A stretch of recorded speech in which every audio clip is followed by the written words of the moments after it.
and welcome to Fabric Bias. It is Wednesday, January 17th, 2024, and the evening, and this is a project I did.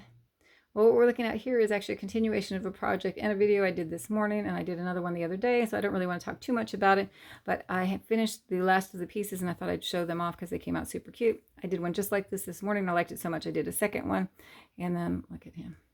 Check this guy out. Wait for it, wait for it, wait for it, wait for it. Oh, there's Piglet. Right there. And then there's these two in the yellow because I needed them to be in different colors on that. So this right here is actually the project that I did, and it kind of just fell into my lap tonight. Literally would have fallen into my lap if I had dropped my phone.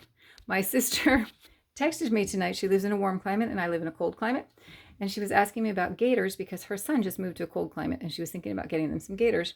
And that got me thinking about, wow, that's got to be a super easy sew on that. And also I have a drawer that has just a few scrap pieces of fleece that I've been trying to find a project for.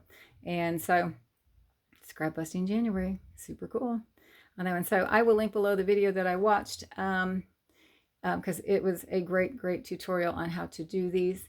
And I also went to a website that said, so the website said that she cut her pieces 20 by 20 for adults. I'm pretty sure.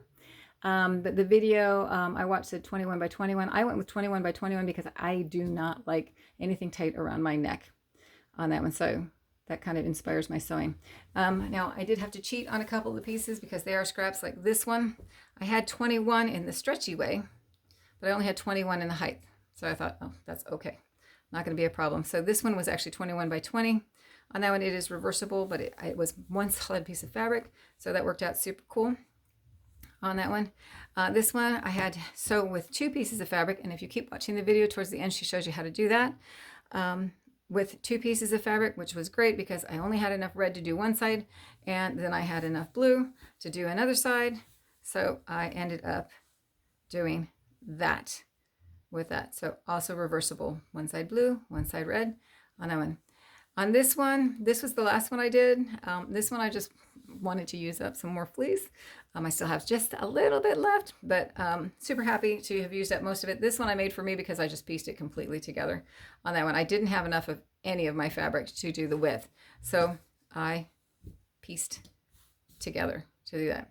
It's not quite as stretchy, even though I went, you have to really pay attention to the direction of the stretch or it's not going to fit. I did pay attention to that, but I think by piecing it together and piecing it differently on both sides, I lost a little bit of stretch. But what I did was, instead of cutting it 21 inches by 11, which was the recommendation, I went 22 inches, and I think that made up for it. I'm really glad that I did. So I pieced this together. I also pieced this side together with a couple of pieces. So there it is, pieced together. I did use a zigzag stitch when I was piecing. So everything is zigzagged. I did it on my machine. I didn't feel like getting out my serger and trying to figure out how to keep it from smiling at me. Not sure if you'll know what that means, but anybody who has a serger who has difficulty getting their seams together knows what a smiley seam is on that. But here it is. It's for me. I'm totally going to wear it. I love it. On that one, I will tell you, I did hand stitch. So it is really a 10-minute sew unless you're hand stitching. If you're hand stitching, it does take a little bit longer because obviously hand stitching just takes longer. But you can see here, hopefully you can see how smooth my seam is. Let me just turn it. Hopefully you can see there's the seam right there. And I'm going to turn it sideways. It is super smooth on that one. And that is the hand stitching with the ladder stitch right there on that. So bring it up as close as I can. I'm hoping it'll stay in focus. But you can see it's super smooth on that one. So I hand stitched this one, and I hand stitched the yellow one. So it's right there. So you can see it's smooth here. Hopefully you can see that it's smooth. Bring that up. So this is the ladder stitch here on these two, and it does come out super smooth. And then this one I machine stitched because I had so many seams, and I thought, oh, might as well just machine stitch it. Advantage to that, super quick. Got done. Definitely got this one done in 10 minutes. But I don't know if you'll be able to see. There's the stitching.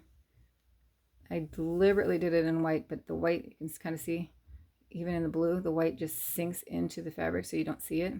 I left these tags here so you could see where it was on the ends. I'll cut them off because they'll drive me nuts. But let's see if you can see. It is bumpier, and I don't know if that's going to show up on camera, but I'll just turn it a little bit so maybe you can see it. But there's a slight, oh, there we go, good view. There's a slight ridge here, and you can feel it is harder here.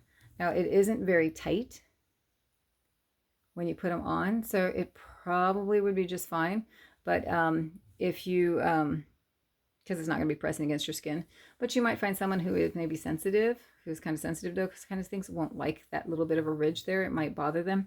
And so in that case, you would definitely want to hand stitch on that one. So that one's mine to keep. These ones I'm sending to my nephew and my niece, and for them to try to see if they like gaiters on that. And my project from this morning. I hope you like it. I hope that wherever, whenever at, you're having a great time. And thanks for watching.